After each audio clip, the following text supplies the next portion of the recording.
আজ আমার জন্মদিন, তাই বাড়ির সবাই মিলে রাতে খুব সুন্দরভাবে সেলিব্রেট করলো। হাসি, মজা, কেক সবই ছিল।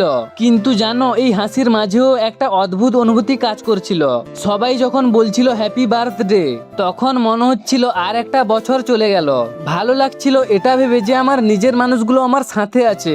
ওদের ভালোবাসা সত্যি অনেক বড় একটা জিনিস। কিন্তু এই আনন্দের সময় যাদেরকে আমি পরিবার থেকে খুব কম সময়ে হারিয়ে যেতে দেখেছি, তাদের কথা খুব মনে পড়ছিল।